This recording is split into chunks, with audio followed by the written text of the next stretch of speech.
So hello everyone, welcome back to the channel. So बच्चों लोग, आपकी काजल मैम स्वागत करती है आप सभी का आपके अपने इस चैनल के ऊपर।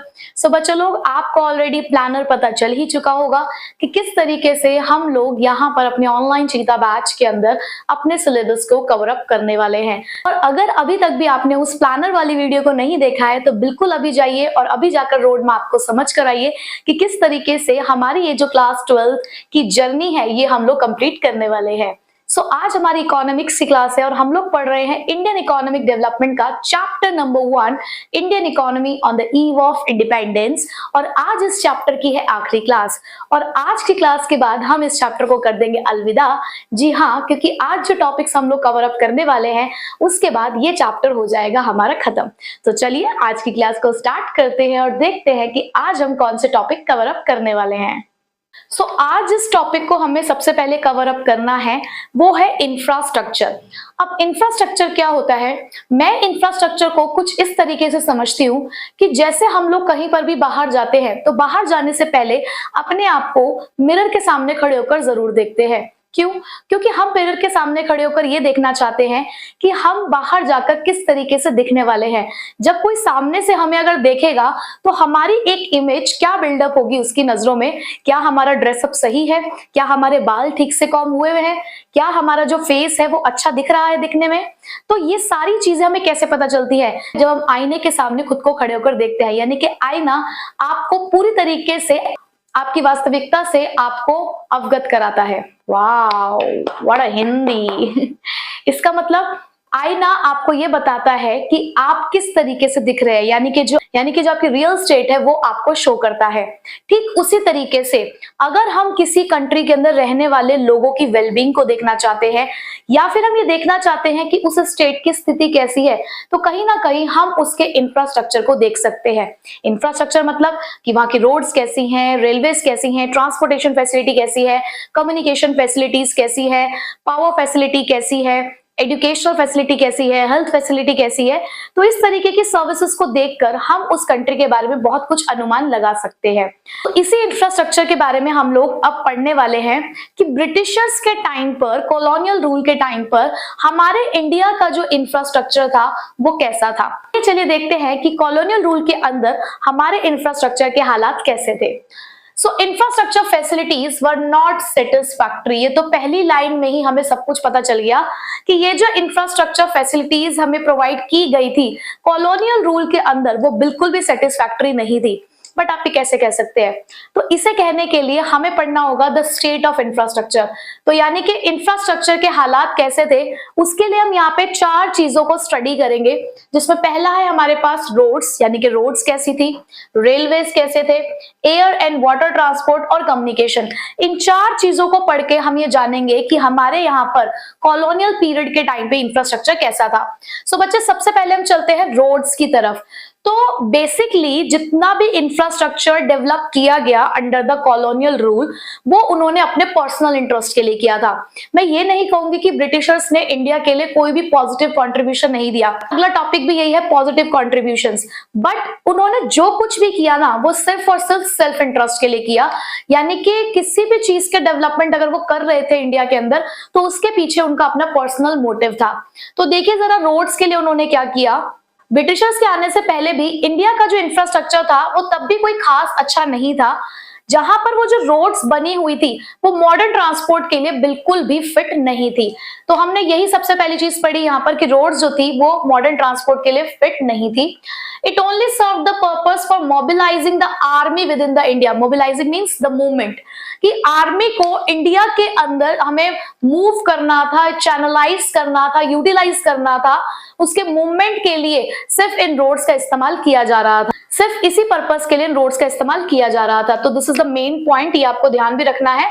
And it was used for drawing the raw material to the nearest railway station or port to send the raw material to the England or the other foreign countries. दूसरा क्या होता था उस रोड का इस्तेमाल कि हमारे यहाँ से रॉ मटेरियल ले जाया जाता था किसी नियरेस्ट रेलवे स्टेशन पे या किसी पोर्ट पे, जिससे कि वहां से उस रॉ मटेरियल को इंग्लैंड तक पहुंचाया जा सके या अदर फॉरेन कंट्रीज में भी उसको ट्रांसपोर्ट किया जा सकता था। यानी कि यहाँ पर भी जो वो रोड्स का इस्तेमाल कर रहे थे या जितनी भी रोड्स डेवलप हुई थी वो क्या पर्पस सर्व कर रही थी, क्या वो हमारे भलाई का कुछ काम कर रही थी? नहीं।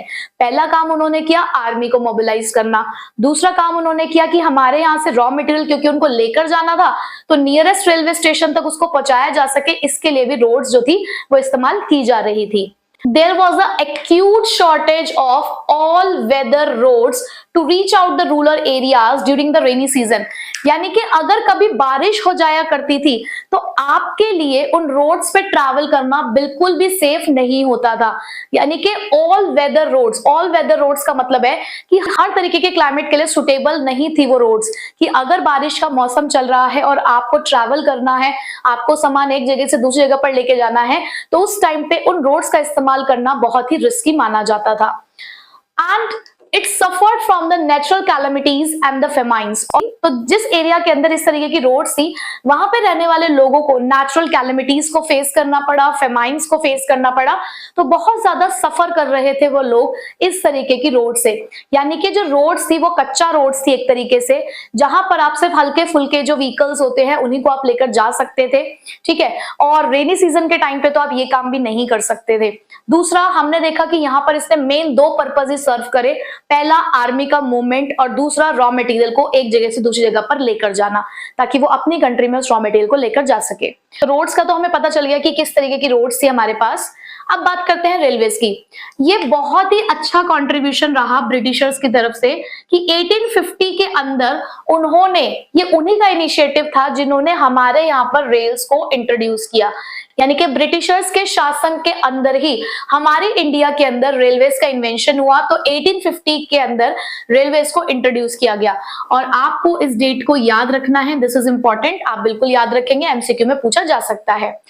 अब इन रेलवेज ने हमारी इंडियन इकोनॉमी को दो तरीके से अफेक्ट किया। यानी कि इन रेलवेज का कहीं ना कहीं हमें पॉजिटिव इफेक्ट भी देखने को मिला और एक तरफ हमें इसका नेगेटिव इफेक्ट भी देखने को मिला। तो चलिए देखते हैं पॉजिटिव इफेक्ट क्या था। पॉजिटिव इफेक्ट तो ये था that it enabled the long distance travel. यानी कि रोड्स की वजह से हम बहुत ज्यादा दूर तक ट्रैवल नहीं कर पा रहे थे क्योंकि रोड्स जो थी वो बहुत ज्यादा सेफ नहीं थी। But after the introduction of railways यहां पर हमारे लिए पॉसिबल हो पाया कि हम लॉन्ग डिस्टेंस भी ट्रैवल कर सकते हैं, ठीक है। And it break the geographical and the cultural barriers, जिसकी वजह से ज्योग्राफिकल मींस कि हमें एक स्टेट से अगर दूसरे स्टेट पे जाना है तो बहुत इजीली रेलवेज के थ्रू जाया जा सकता है, रोड्स के थ्रू ये पॉसिबल नहीं हो पा रहा था, ठीक है। उसके अलावा कल्चरल बैरियर्स की अगर मैं बात करूं कि जैसे कि हम किसी एक स्टेट में कोई फेस्टिवल मनाते हैं, दूसरे स्टेट में दूसरा फेस्टिवल मनाया जाता है, कल्चरली एक दूसरे के साथ अगर यूनाइट होना है, यानी कि एक दूसरे के फेस्टिवल्स को सेलिब्रेट करना है, एक दूसरे के कल्चर को एंजॉय करना है, तो वो भी हम एंजॉय कर सकते थे क्योंकि रेलवेज ने हमें ये एक फैसिलिटी दी कि हम एक जगह से दूसरी जगह पर बहुत आसानी से मूवमेंट कर सकते थे। बट इसकी वजह से एक नेगेटिव इंपैक्ट भी हुआ। वो क्या था? That it fostered the commercialisation of agriculture. अब आपको भी पता है, याद करो जब हमने स्टेट ऑफ एग्रीकल्चर के बारे में पढ़ा तो वहां हमने ये पढ़ा था कि कमर्शलाइजेशन हो गया था एग्रीकल्चर के अंदर, जिसमें लोगों को फूड क्रॉप से कैश क्रॉप्स पे शिफ्ट कराया गया। यानी कि ब्रिटिशर्स ने उनको कहा कि आप एक काम करो, फूड क्रॉप्स को ग्रो करना खत्म कर दो और कैश क्रॉप्स को ज्यादा से ज्यादा ग्रो करो ताकि मार्केट में उसको बेचा जा सके। तो इसकी वजह से क्या हुआ, जितने भी विलेजर्स थे, जो विलेज में रहने वाले फार्मर्स थे, उन्होंने ज्यादा से ज्यादा कैश क्रॉप्स को ग्रो किया और फूड क्रॉप्स को ग्रो करना उन्होंने बंद कर दिया, जिसकी वजह से उनकी जो सेल्फ सफिशिएंसी थी, यानी कि जो आत्मनिर्भरता थी, वो खत्म हो गई। क्यों? क्योंकि वो खुद के लिए प्रोड्यूस करते थे। अब खुद के लिए तो उन्होंने प्रोड्यूस करना बंद ही कर दिया था क्योंकि वो तो सिर्फ मार्केट में बेचने के लिए प्रोड्यूस कर रहे थे। तो इसकी वजह से उनकी सेल्फ सफिशिएंसी जो थी विलेजर्स की, वो अफेक्ट हुई। हमें बहुत सारे सोशल बेनिफिट्स मिले रेलवेज की वजह से, बट सोशल बेनिफिट को खत्म कर दिया। ये जो इतने ह्यूज इकोनॉमिक लॉसेस हुए उसकी वजह से वो सोशल बेनिफिट्स हमारे लिए क्या हो गए? जीरो। तो रेलवेज के लिए अगर मैं बात करूं तो रेलवेज का जो कंट्रीब्यूशन था वो बहुत ही इंपॉर्टेंट था। सबसे पहली चीज, 1850 के अंदर सबसे पहले हमारे यहाँ पर इंट्रोडक्शन हुआ रेलवेज का। इस रेलवेज ने हमारी इंडियन इकोनॉमी के अंदर दो तरीके के इफेक्ट हमें शो करे, एक पॉजिटिव एक नेगेटिव। पॉजिटिव इफेक्ट्स में इन्होंने हमें ये बताया कि भाई हमारे यहाँ पर लॉन्ग डिस्टेंस ट्रैवल पॉसिबल हुआ, अब हम एक जगह से दूसरी जगह पर बहुत आसानी से जा सकते हैं, एक दूसरे के कल्चर को एंजॉय कर सकते हैं, ज्योग्राफिकल बैरियर्स खत्म हो चुके थे। But at the same time हमारे जो विलेजर्स थे, मैं यहाँ पे सिर्फ विलेजर्स की बात कर रही हूँ, कि उनकी सेल्फ सफिशिएंसी खत्म हो चुकी थी। क्यों? कमर्शलाइजेशन ऑफ एग्रीकल्चर की वजह से ज्यादा से ज्यादा रेलवेज के थ्रू इनके यहाँ कैश क्रॉप ले जाई जाती थी और ब्रिटेन इंडस्ट्रीज में ट्रांसपोर्ट की जाती थी, और इसकी वजह से जो बेनिफिट था वो लॉस ने उसको ढक दिया। तो बेनिफिट्स हुए भी, लेकिन लॉस की वजह से वो सारे खत्म हो चुके थे। तो ये था स्टेट हमारे यहाँ पर रेलवेज का। Now the third one is air and the water transport. अब देखो यहाँ पर ये तो रोड ट्रांसपोर्ट को शो करता है, ये हमारा रेलवेज हो गया, बेसिकली दोनों ही हमारे लैंड ट्रांसपोर्ट है। बट हमारे यहाँ पर एयर और वाटर ट्रांसपोर्ट की फैसिलिटीज भी थी, यानी कि जो ब्रिटिशर्स थे उन लोगों ने सिर्फ रोड्स और रेलवेज को ही डेवलप करने की कोशिश नहीं की, कहीं ना कहीं वो एयर और वाटर ट्रांसपोर्ट को भी डेवलप कर रहे थे, क्योंकि वो चाहते थे कि जल्द से जल्द उनके यहाँ पर रॉ मटेरियल पहुंचाया जा सके और उनकी इंडस्ट्रीज से फिनिश गुड्स बनके इंडिया में आ सके। तो इसके लिए उन्होंने इनलैंड ट्रेड और सी लेन्स को भी डेवलप करने की कोशिश करी। बट यहाँ जो उनका काम रहा वो बिल्कुल भी सेटिस्फैक्टरी नहीं रहा। The major reason was it was uneconomical, क्योंकि वो बहुत ज्यादा कॉस्टली हुआ करते थे, अफोर्डेबल नहीं थे उस टाइम पर। जितने भी एयर ट्रांसपोर्ट या वाटर ट्रांसपोर्ट थे उसको इस्तेमाल करना बहुत ही महंगा था उस टाइम पे। तो इसीलिए जो रिजल्ट्स थे वो हमारे यहाँ पर सेटिस्फैक्टरी नहीं रहे। तो एयर और वाटर ट्रांसपोर्ट की अगर मैं बात करूं तो बहुत ज्यादा यहाँ पे कुछ खास हमें देखने को नहीं मिला।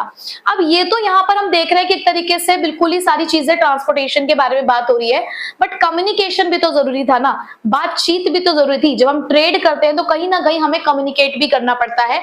तो उसके लिए इलेक्ट्रिक टेलीग्राफ इन लोगों ने इंट्रोड्यूस किया, but it was very expensive, यानी कि जो टेलीग्राफ था उस टाइम पे वो बहुत ज्यादा एक्सपेंसिव था, और वो सिर्फ इसलिए इस्तेमाल किया जा रहा था ताकि लॉ एंड ऑर्डर को मेंटेन किया जा सके।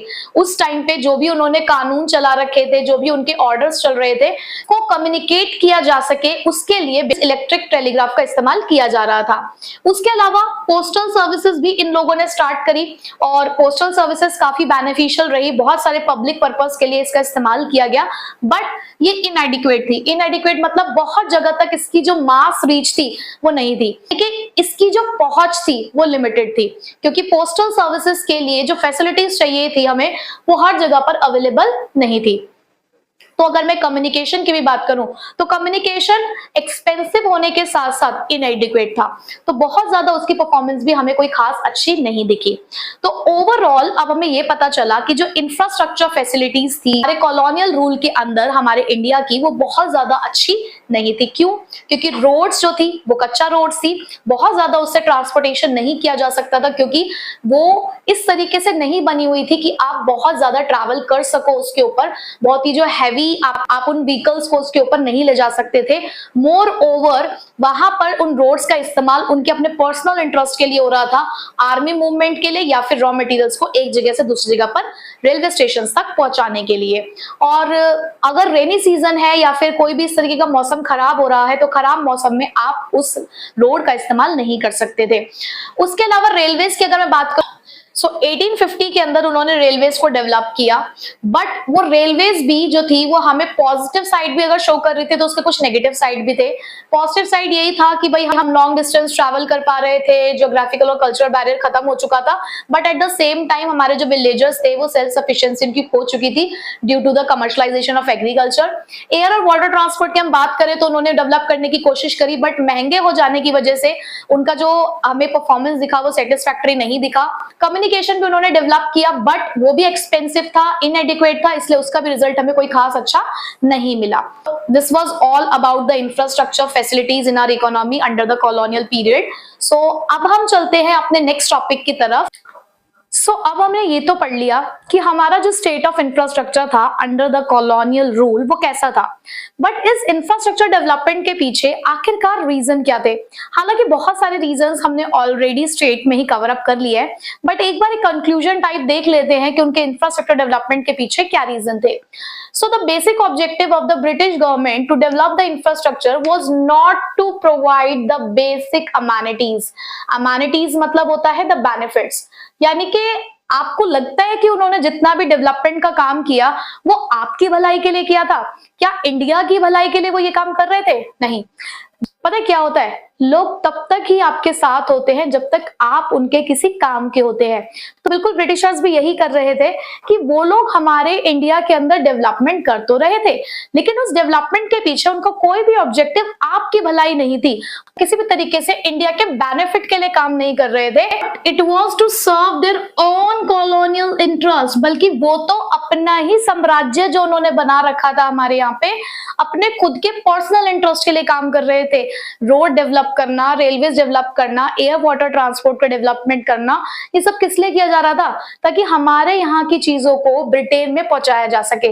तो कोई भी ऐसा काम उन्होंने नहीं किया जिससे इंडिया का डेवलपमेंट होता। ठीक है, सो रोड का इस्तेमाल किस लिए किया जा रहा था? Just for mobilising the army, या फिर to draw the raw material, ताकि उसको नियरेस्ट रेलवे स्टेशन तक पहुंचाया जा सके, जिससे इजीली इंग्लैंड या अदर फॉरेन कंट्रीज तक उस रॉ मटेरियल को ले जाया जा सके।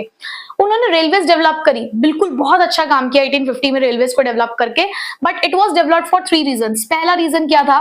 To have the effective control and administration over the vast Indian territory. उन्होंने रेलवेज को डेवलप किया, क्यों?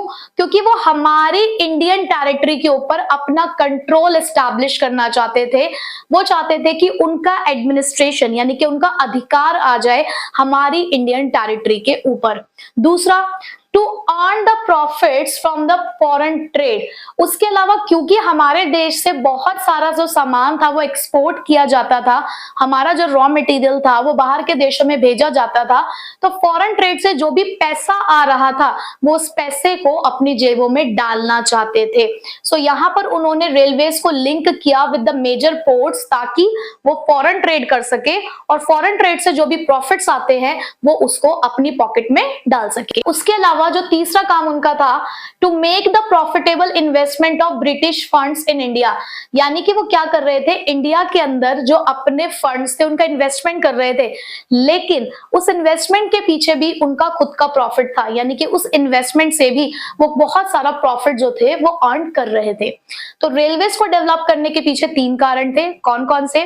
Effective control and administration over the Indian territory, यानी कि इंडियन टेरिटरी के ऊपर अपना एक अधिकार जमाने की कोशिश वो लोग करना चाहते थे। दूसरा, वो फॉरेन ट्रेड कर रहे थे हमारी कंट्री से, लेकिन उससे आने वाला प्रॉफिट भी वो अपनी जेब में डाल रहे थे।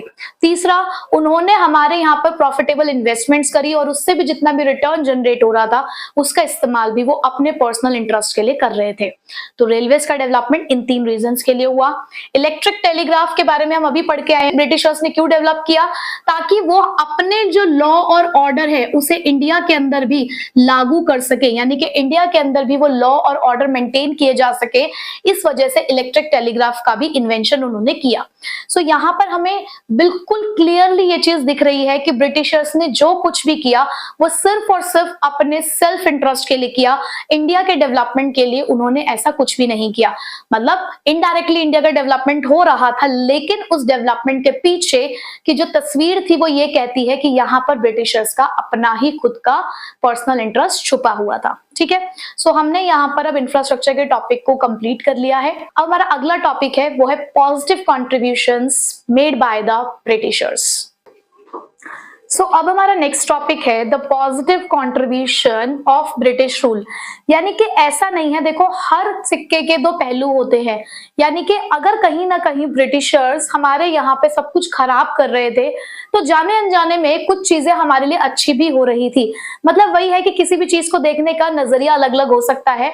हम क्यों हर चीज को नेगेटिव साइड से ही देखें, हम उसको पॉजिटिव साइड से भी देख सकते हैं। तो ब्रिटिशर्स का हमारे इंडिया में आ जाने की वजह से हमारे साथ कुछ अच्छी चीजें भी हुई। सो क्या अच्छी चीजें थी, अब उसके बारे में हम लोग पढ़ लेते हैं। सो सबसे पहला था the commercial outlook of the farmers. हम सभी ये अब जानते हैं कि ब्रिटिशर्स ने हमारे यहाँ के फार्मर्स को, जो विलेज फार्मर्स थे, उनको फोर्स किया कमर्शलाइजेशन ऑफ एग्रीकल्चर की तरफ। बट इससे हमें एक फायदा ये भी हुआ कि जितने भी हमारे फार्मर्स थे उनका एक कमर्शियल आउटलुक आया। आउटलुक मींस उनकी सोच कि जहां वो पहले एग्रीकल्चर करते थे अपने सेल्फ कंजप्शन के लिए, अब वहीं पर वो क्रॉप्स को ग्रो कर रहे थे, प्रोडक्शन कर रहे थे to sell in the market. यानी कि कहीं ना कहीं उनके जो सोच विचार थे वो बदले। उन्होंने मार्केट में सामान को बेचने के बारे में भी सोचा। तो ये एक पॉजिटिव चीज है कि जहां पर हम सिर्फ अपने लिए ही प्रोडक्शन नहीं कर रहे हैं, मार्केट में बेचने के लिए भी प्रोडक्शन कर रहे हैं। तो हमारे फार्मर्स का एक कमर्शियल आउटलुक आया due to the commercialisation of agriculture. उसके बाद द कंट्रोल ऑन फेमाइन्स। अब क्योंकि यहाँ पर मैं ये तो नहीं कहूंगी कि हमारे यहाँ का जो ट्रांसपोर्ट सिस्टम था वो बहुत ज्यादा अच्छा था, बट कहीं ना कहीं ये ट्रांसपोर्ट सिस्टम हमारी हेल्प कर रहा था कि अगर किसी स्टेट में फेमाइन्स आती हैं तो इजीली उन फेमाइन्स से बचने के लिए जो फूड सप्लाईज है या जो रिक्वायर्ड मटेरियल है वो इजीली पहुंचाया जा सके। तो कहीं ना कहीं फेमाइन्स पर भी कंट्रोल किया जा रहा था उन ट्रांसपोर्ट फैसिलिटीज की वजह से। तो ये भी एक पॉजिटिव चीज है हमारे लिए। Monetary system of exchange. Britishers से पहले हम लोग यहाँ पे बार्टर एक्सचेंज का इस्तेमाल करते थे। Barter exchange means commodity to commodity exchange. जैसे कि अगर मुझे किसी एक पेन की जरूरत है और बदले में मेरे पास रजिस्टर है, तो मुझे एक ऐसा पर्सन ढूंढना होगा जो मुझसे रजिस्टर ले और बदले में मुझे पेन ऑफर कर दे। तो यहाँ पर बार्टर एक्सचेंज के अंदर बहुत सारी प्रॉब्लम्स थी, क्योंकि किसी ऐसे पर्सन को खोजना बड़ा ही मुश्किल था जिसके पास वो सामान हो जिसकी जरूरत हमें हो, और एट द सेम टाइम वो उस सामान को खरीदना चाहे जो हमारे पास अवेलेबल है। इसी को कहा गया था the double coincidence of want. लेकिन इस तरीके की सारी प्रॉब्लम का सोल्यूशन हमें मिला मॉनेटरी सिस्टम ऑफ एक्सचेंज से, जो ब्रिटिशर्स ने ही इंट्रोड्यूस किया। तो ये भी एक पॉजिटिव चीज है हमारे लिए कि हमारे यहाँ पर बार्टर एक्सचेंज का एंड हुआ और मॉनेटरी सिस्टम हमारे यहाँ पर भी लागू किया गया। उसके बाद इफेक्टिव एडमिनिस्ट्रेटिव सेटअप। जो ब्रिटिशर्स थे उनके यहाँ पर जिस तरीके से चीजों को संभाला जाता था, यानी कि एडमिनिस्ट्रेशन का जो काम किया जाता था वो बहुत अच्छा था, और इसी से ही हमारे जो फ्यूचर पॉलिटिशियंस थे, जो फ्यूचर प्लानर्स थे, वो बहुत कुछ सीख रहे थे कि किस तरीके से कंट्री को चलाया जाता है, किस तरीके से एडमिनिस्ट्रेशन का काम किया जाता है। तो ये सारी चीजें कहीं ना कहीं हमारे यहाँ के लोग भी सीख रहे थे। तो उनके जाने के बाद ये सारी चीजें हमारे काम आने वाली थी। तो यहाँ पर उन्हीं की वजह से इफेक्टिव एडमिनिस्ट्रेशन सेटअप है वो भी हम लोगों ने उन्हीं के कॉलोनियल रूल के टाइम पे ही हमने सीखा। Next, the better means of transport. देखो, something is better than nothing. अब मैं ये नहीं कहूंगी कि यार ब्रिटिशर्स तो कुछ भी नहीं किया। भाई ठीक है, हम ये भी तो मानते हैं ना कि ब्रिटिशर्स के आने से पहले भी हमारे यहाँ पे कोई खास मीन्स ऑफ ट्रांसपोर्ट अवेलेबल नहीं थे। इवन उनके आ जाने के बाद एटलीस्ट रेलवेज तो आई हमारे यहाँ पर। भले ही वो उस चीज का इस्तेमाल अपने लिए कर रहे थे, बट कहीं ना कहीं हमारे यहाँ पर रेलवेज का इंट्रोडक्शन हुआ। तो हमारे पास जो बेटर मीन्स ऑफ ट्रांसपोर्ट है उनके आने के पीछे ब्रिटिशर्स का ही हाथ था। तो इसको हम एक पॉजिटिव कंट्रीब्यूशन की तरह ही लेकर चलेंगे कि ब्रिटिशर्स ने हमारे यहाँ पे ट्रांसपोर्ट फैसिलिटीज को अच्छा किया। Next, self sufficiency in the food grain production. अब ये एक कंट्रोवर्शियल पॉइंट लगता है बच्चों को कि मैम हमने अभी जस्ट थोड़े टाइम पहले पढ़ा कि कमर्शलाइजेशन ऑफ एग्रीकल्चर की वजह से विलेजर्स की सेल्फ सफिशिएंसी खत्म हो गई थी, और आप यहाँ पे कह रहे हो कि self sufficiency I food grains में। आप बिल्कुल ठीक सोच रहे हैं बच्चे। यहाँ पर हम लोगों ने पढ़ा कि जब कमर्शलाइजेशन ऑफ एग्रीकल्चर हुआ तो उसकी वजह से विलेज के जो फार्मर्स थे, यानी कि जो गांव के फार्मर्स थे, उनको ब्रिटिशर्स ने फोर्स किया कि आप जो है वो कैश क्रॉप्स को ग्रो करो और फूड क्रॉप्स को ग्रो करना बंद कर दो। बट हमारे यहाँ पर कुछ और एरियाज में भी फार्मर्स थे, जो अर्बन एरियाज के फार्मर्स थे, उन्होंने ऐसा बिल्कुल नहीं किया कि वो टोटली कैश क्रॉप्स के ऊपर ही डिपेंडेंट हो गए। उन्होंने जब देखा कि यार हमारे यहाँ से सिर्फ कैश क्रॉप्स ही जा रही हैं और हमारे यहाँ पर खाने की कमी हो रही है, तो बहुत सारे फार्मर्स ने कैश क्रॉप्स के साथ साथ फूड क्रॉप्स को भी ग्रो करना जारी रखा। यानी कि उन्होंने कैश क्रॉप्स को तो ग्रो किया ही, एट द सेम टाइम अपने खुद के पेट को भरने के लिए उन्होंने फूड क्रॉप्स को प्रोड्यूस करना बंद नहीं किया। इसकी वजह से उन एरियाज के अंदर हमें फूड ग्रेन्स में सेल्फ सफिशिएंसी मिली।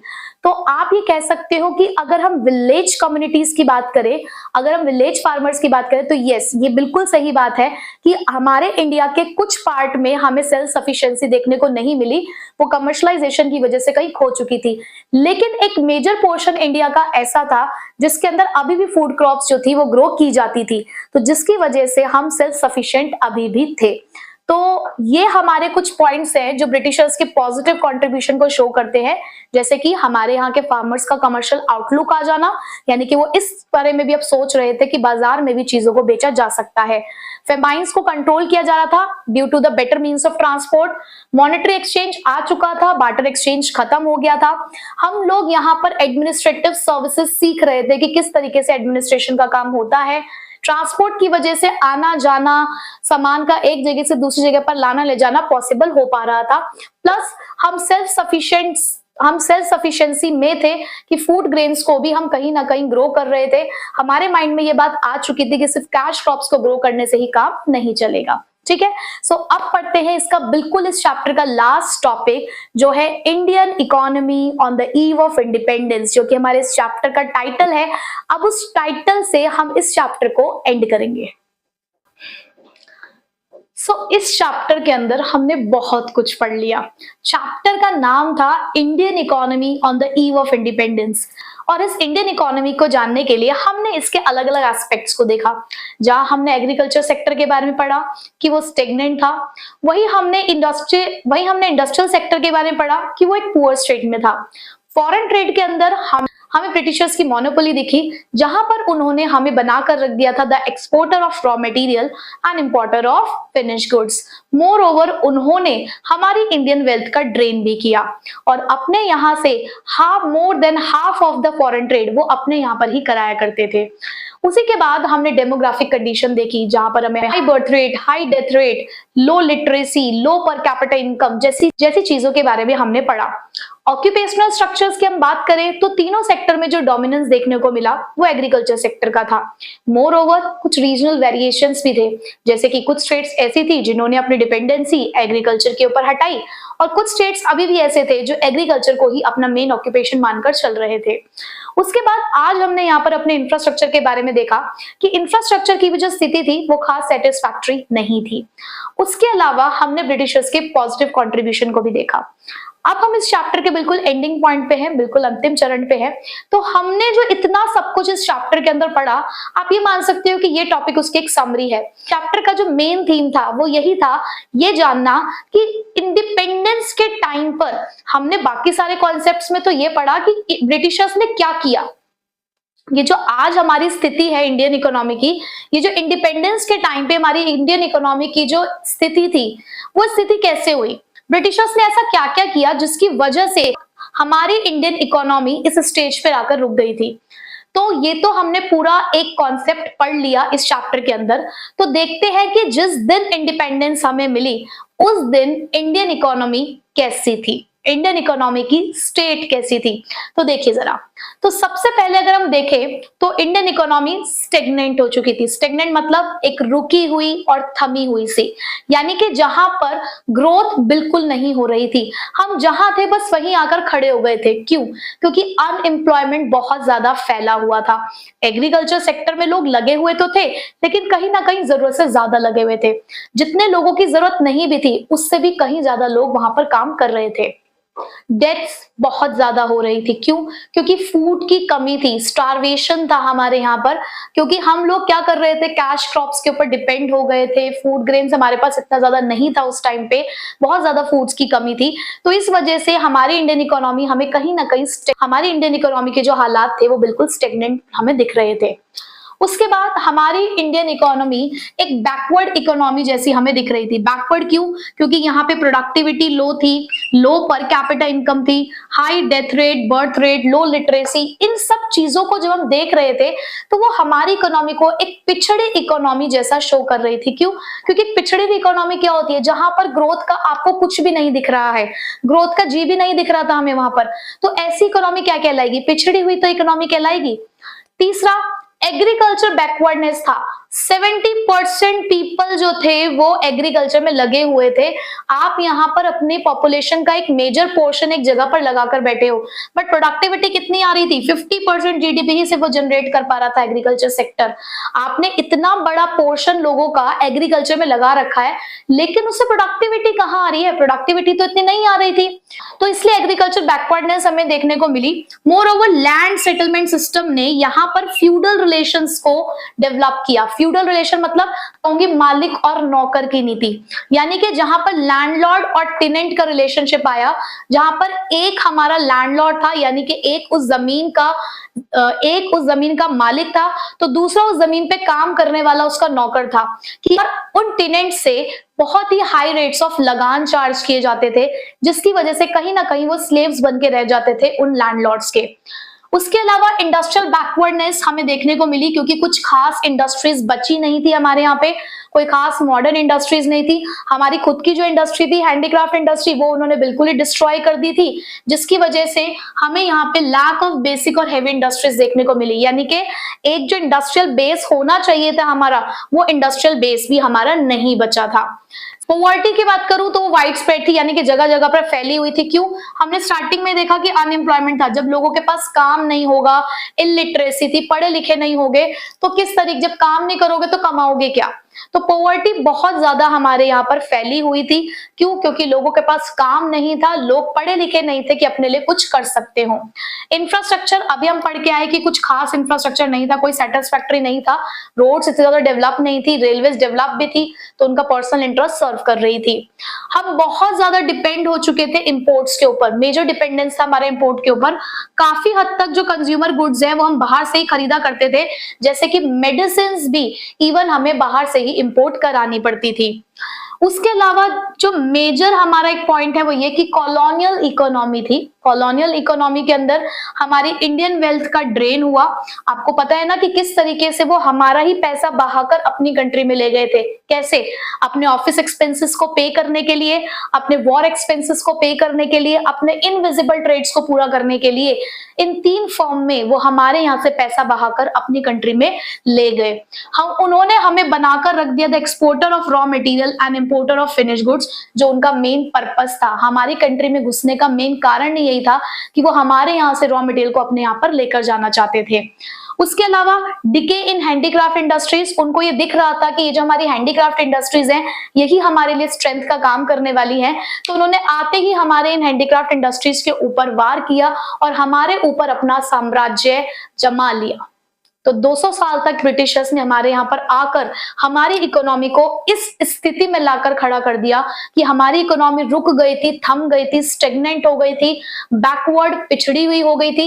एग्रीकल्चर में लोग बहुत सारे लगे हुए थे, लेकिन फिर भी एग्रीकल्चर बैकवर्ड था।